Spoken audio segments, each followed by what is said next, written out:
చిరు పరపతి మస్కబారిందా? పుష్ప 2 సంధ్యా థియేటర్ తొక్కిసలాట ఘటన ఐకాన్ స్టార్ అల్లు అర్జున్ను వివాదంలోకి లాగింది. ఈ ఘటనలో ఒక మహిళ మరణించగా అల్లు అర్జున్పై విమర్శలు వెల్లువెత్తాయి. తొక్కిసలాటలో ప్రాణ నష్టం జరిగినా సినిమా ప్రమోషన్కు అతను ప్రాధాన్యత ఇచ్చినట్లుగా ప్రచారం జరిగింది. ఎంఐఎం నేత అక్బరుద్దీన్ ఓవైసీ అసెంబ్లీలో అల్లు అర్జున్పై ఆరోపణలు చేయగా సీఎం రేవంత్ రెడ్డి కూడా తీవ్ర వ్యాఖ్యలు చేశారు. అర్జున్ తనపై వచ్చిన ఆరోపణలు ఖండిస్తూ పోలీసుల తీరుపై విమర్శలు చేయడం, పోలీసులు ర్యాలీ వీడియోలు విడుదల చేయడంతో వివాదం మరింత తీవ్రతమైంది. ఈ ఘటన తర్వాత తెలంగాణ ప్రభుత్వం సినిమా టికెట్ల ధరల పెంపు, స్పెషల్ షోలపై ఆంక్షలు విధించింది. ఈ నిర్ణయం రామ్ చరణ్ గేమ్ చేంజర్ సినిమాపై నేరుగా ప్రభావం చూపనుంది. పరిశ్రమకు పెద్ద దిక్సూచిగా ఉన్న చిరంజీవి జోక్యం చేసుకున్నా ఈ వివాదం పరిష్కారం కాకపోవడం ప్రశ్నలపైకి తీసుకొచ్చింది. అల్లు అర్జున్ చిరంజీవి మధ్య వివాదాల ప్రచారం పునరుద్భవించింది. పుష్ప 2 వివాదంలో రామ్ చరణ్ స్పందించకపోవడం ఈ ప్రచారానికి బలం చేకూర్చింది.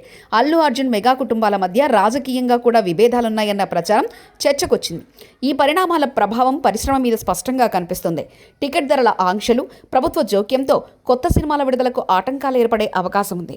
పరిశ్రమ పెద్దలు కలిసి ఈ సమస్యకు పరిష్కారం కనుగొనడం అత్యవసరం.